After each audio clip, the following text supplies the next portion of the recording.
আর একটা জমিদারের ফোলা, তার নাম নাকি সার্জিস, সে 100 গাড়ি নিয়ে এলাকায় গেছে। সে বলছে তার দাদা নাকি অনেক সম্পদ আছে। খবর নিয়ে দেখলাম তার বাপ ছিল একটা দালাল টাইপের লোক, তার মা হচ্ছে যে ওই এলাকার মুয়াজ্জিনের মেয়ে, তার বাপ প্রম্পট করে তার মাকে বিয়ে করেছে। একটা কথা বলবো, আগামী দিনের জন্য এই মঞ্চ থেকে একটা মেসেজ দিতে চাই।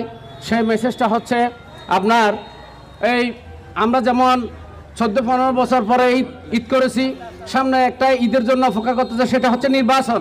আমরা ঐক্যবদ্ধ হয়ে সাতকানিয়া থানা বিএনপির পক্ষ থেকে আমরা ঐক্যবদ্ধ হয়ে আগামী যে ইলেকশনটা যাতে ঈদের মতো খুশি করে করতে পারি সেই ব্যবস্থা আমি আমার নেতার মাধ্যমে উপরের মহলকে আমি মেসেজ। এই পুনর্মিলনী অনুষ্ঠানের সম্মানিত সভাপতি উপস্থিত, সম্মানিত প্রধান অতিথি, আজকের এই ঈদ পুনর্মিলনী অনুষ্ঠানের বিভিন্ন ইউনিয়ন থেকে আগত বিভিন্ন নেতাকর্মীরা, আসসালামু আলাইকুম।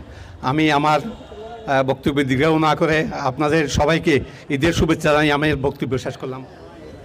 আমি আগামী নির্বাচনের জন্য সবাইকে ঐক্যবদ্ধভাবে সবার সাথে সবার যোগাযোগ রেখে সকল কিছুর ঊর্ধ্বে উঠে ঐক্যবদ্ধভাবে কাজ করার আহ্বান জানিয়ে মাস থেকে অন্তর্বর্তী সরকারকে জানিয়ে দিতে চাই, অবিলম্বে সকল ষড়যন্ত্রের মিথ্যা মামলা প্রত্যাহার করে তারেক রহমানকে দেশে ফিরে আনার আহ্বান জানিয়ে আমার বক্তব্য শেষ করছি। খোদা হাফেজ। বাংলাদেশ জিন্দাবাদ। আগামী নির্বাচনে জাতীয়তাবাদী দলকে ক্ষমতায় দেখার বিপুল স্বপ্নে জোরালোভাবে আমরা ঐক্যবদ্ধভাবে কাজ করে যাই। বিশেষ করে আমাদের এই আসনে ধানের শীষের প্রার্থীকে বিজয়ী করার জন্য বাংলাদেশ জাতীয়তাবাদী দলের সাতকানিয়া মহানগরের সর্বস্তরের জাতীয় পরিবারের সব সদস্যকে একই কাতারে সমবেত হয়ে এবং এক্ষেত্রে যোগ্যতার বিবেচনায় শেখ মোহাম্মদ মহিউদ্দিন ভাইকে নির্ধারণ করে তার বিজয়ের জন্য আসল সভা এবং ঐক্যবদ্ধভাবে কাজ করে। যিনি এখনো বেঁচে আছেন ওনাকে আমরা কে কিভাবে মূল্যায়ন করে জানি না, ওনার বিকল্প নেই শেখ মোহাম্মদ মহিউদ্দিন। শেখ মোহাম্মদ মহিউদ্দিনের বিকল্প শেখ মোহাম্মদ মহিউদ্দিন। আমরা যে যেখান থেকে নিজেকে হাইলাইট করার জন্য হাজার বক্তব্য দিই, স্লোগান দিই, মানুষকে নিয়ে আমরা গণজোয়ার সৃষ্টি করি, কিন্তু ওনাকে ডিঙ্গিয়ে যাওয়ার সুযোগ নাই। আজ ঈদ পুনর্মিলনী অনুষ্ঠানের সম্মানিত সভাপতি এবং মাননীয় প্রধান অতিথি, উপস্থিত সংগঠনের নেতৃবৃন্দ, আমার প্রাণপ্রিয় সাতকানিয়া বিএনপির এবং অঙ্গ সংগঠনের একটি কথা বলতে চাই, সাতকানিয়ার মানুষের কাছে একটাই দাবি, সেটা হচ্ছে আপনাদের ভাগ্য উন্নয়ন, আপনাদের উন্নয়ন, সবকিছুর জন্য আগামী দিনে ধানের শীষের প্রতীকে শেখ মহিউদ্দিনের সমর্থনে আপনাদের সমর্থন অব্যাহত রাখবে। ধমকি দিয়েন না। আমি অধ্যাপক শেখ মোহাম্মদ মহিউদ্দিন সাহেব, আমার শ্রদ্ধেয় স্যার, শ্রদ্ধেয় লিডার, শ্রদ্ধেয় ভাই এবং ওনার সাথে যে সমস্ত যোগ্য দক্ষ নেতৃত্ব আপনারা আছেন তাদের প্রতি বিনীত দরখাস্ত, বিনীত আবেদন, উত্তর সাতকানিয়ার মানুষ আপনাদের সাথে আছেন। আপনি যোগ্য মানুষ, দক্ষ মানুষ, আপনি আমাদের সাথে থাকবেন এই আশাবাদ ব্যক্ত করে আমার বক্তব্য এখানে শেষ করছি। বৈষম্য বিরোধী ছাত্র আন্দোলনে যারা নেতৃত্ব দিয়েছে, বিএনপির ভারপ্রাপ্ত চেয়ারম্যান তারেক রহমানের নির্দেশে যে সকল ছাত্রদল নেতৃবৃন্দ, ছাত্রদলের ওয়াসিম থেকে শুরু করে যুবদল নেতৃবৃন্দ থেকে শুরু করে ছাত্রদল নেতৃবৃন্দ, যুবদল নেতৃবৃন্দ, স্বেচ্ছাসেবক দলের নেতৃবৃন্দ থেকে শুরু করে যারা নিহত হয়েছে, যারা আহত হয়েছে, এখনো অনেকে হাসপাতালে কাটাচ্ছে বৈষম্য বিরোধী ছাত্র আন্দোলন করতে গিয়ে, আজকে তারা সেদিন যদি আন্দোলনের ডাক না দিত এবং আন্দোলন না হতো তাহলে আজকেও হয়তো এই ফ্যাসিস্ট আওয়ামী লীগ সরকার ক্ষমতায় থেকে যেত। সম্মানিত জিয়া পরিবারের সদস্যরা, আজকে আমাদের সময় এসেছে দল গোছানো সহ বাংলাদেশ জাতীয়তাবাদী দলকে শক্তিশালী করার।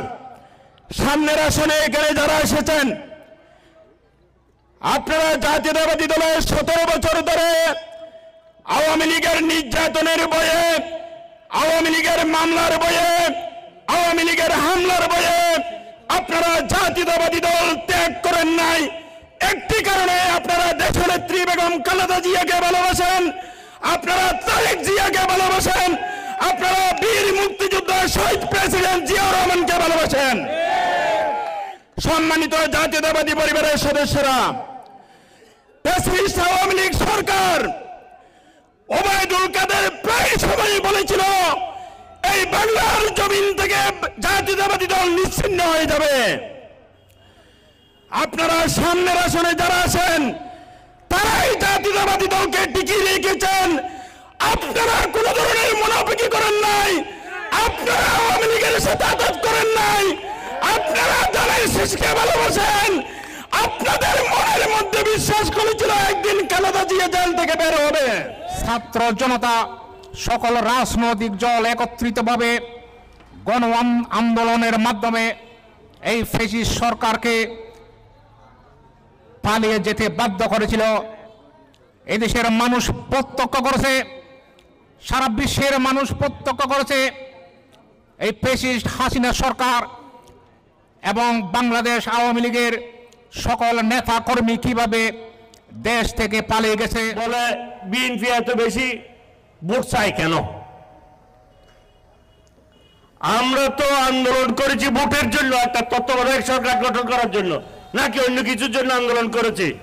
আমরা বলছি শেখ হাসিনা ভোট চুরি করেছে, দিনের ভোট রাতে নিয়ে ফেলেছে এবং ভোট ছাড়াই ক্যান্ডিডেটকে জয়যুক্ত নির্বাচিত করেছে, বিনা ভোটে 154 জনকে নির্বাচিত করেছে।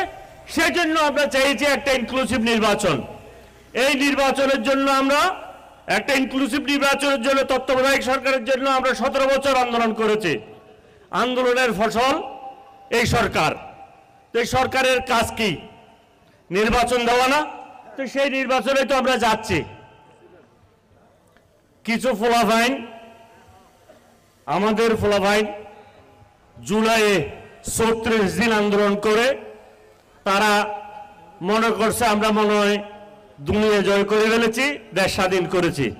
আমরাও বাহবা দিয়েছি। অবশ্যই আমাদের তরুণ প্রজন্ম আমাদের আন্দোলনে যোগদান করার পর তাদের সাথে মিলে আমরা দেশকে স্বাধীন করেছি। এরপরে তো তাদের ক্লাসরুমে চলে যাওয়া উচিত ছিল, তারা ক্লাসরুমে আর যায়নি। তারা তখন মিষ্টির গন্ধ পেয়েছে, পকেটে মিষ্টি ঢুকানো শুরু করেছে। আপনারা কি শুনেছেন কিনা জানি না, কালকে একটা উপদেষ্টার বাবা দেখলাম মোটর সাইকেলের পিছনে করে যাচ্ছে। এক ভদ্রলোক বলছে আপনি এটা দিবেন বলছিলেন, দেন নাই কেন? মোটর সাইকেল থেকে নামে তাকে দেখে মারতেছে। আপনারা ভিডিওতে দেখছেন কিনা জানি না। এবং হাতিয়াতে একটা এই সমন্বয়ক দেখলাম, সে ভিডিওতে তার নাকি দেশের বাড়ি নেই, সন্দ্বীপে সর্বনিকৃষ্ট গরিব হচ্ছে সে তার বক্তব্য। তার বাবা মাস্টারি করত, পেনশনের টাকা পাই নাই, পেনশনের টাকা পাইলে একটা গার করবে।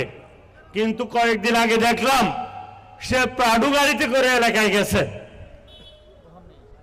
বহর নিয়ে।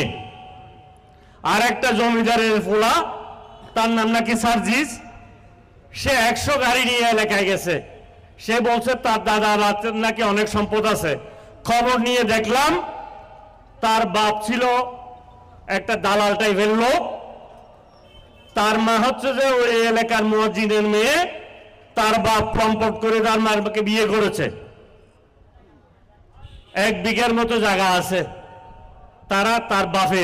তার বাপের ভাই হচ্ছে যে 3টা, আধা বিঘাও জায়গা পাবে না। তাই নাকি জমিদার 50 গাড়ির টাকা নাকি সে দিয়েছে। এই যে যাদের উপর ডক্টর ইউনূস ভরসা করেছিল তরুণদেরকে দিয়ে এই বাংলাদেশকে বিনির্মাণ করবে, তরুণরা ক্ষমতা পাওয়ার পর চুরি শুরু করেছে। আওয়ামী লীগ হাইনাদের কাছ থেকেও বেশি চুরি করে ফেলেছে 8 মাসের মধ্যে। তো সুতরাং তারা যদি এই ক্ষমতায় আরো দীর্ঘায়িত করে, নির্বাচনকে আরো বেশি দীর্ঘায়িত করে, তাহলে তারা আরো বেশি চুরি করবে। এই চুরদের চুরি বন্ধ করার জন্য হলো একটা নির্বাচন দরকার আছে।